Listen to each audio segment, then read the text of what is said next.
Close your eyes and imagine a medieval village. You see peasants plowing the fields, knights preparing for battle, and lords ruling from their castles. But where are the women? Were they hidden away in kitchens, voiceless and powerless? Or were they quietly holding medieval society together? The truth may surprise you, because medieval women weren't just mothers and wives.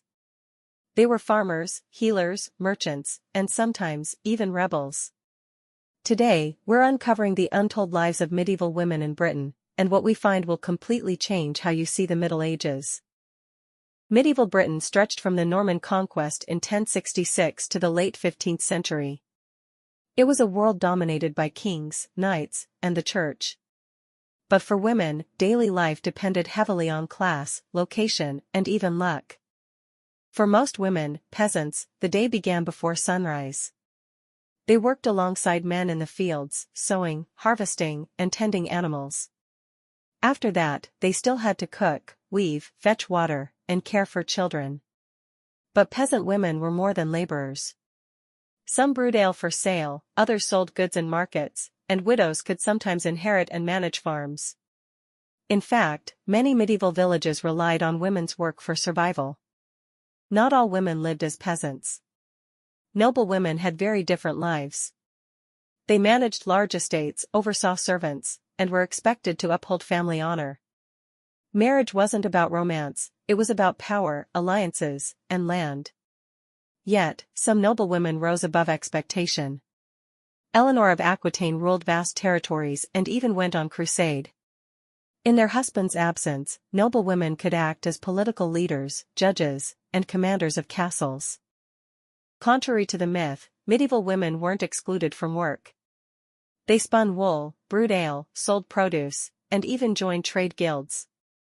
In towns, some ran businesses, inns, bakeries, or cloth shops.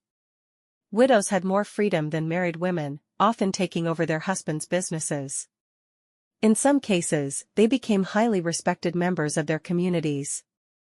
The church shaped every part of medieval life, and for women, religion was both a source of control and empowerment.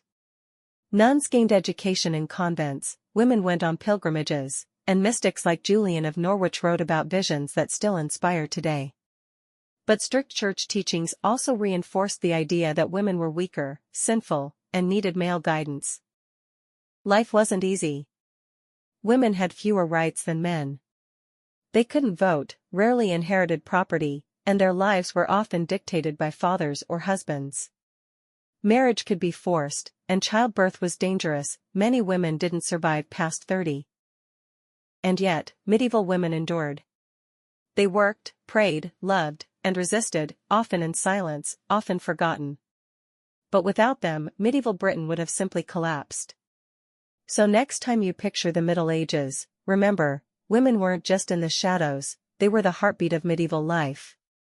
If you enjoyed this dive into the hidden lives of medieval women, hit like, subscribe, and share this video. And tell me in the comments, which medieval woman's story would you like to hear next?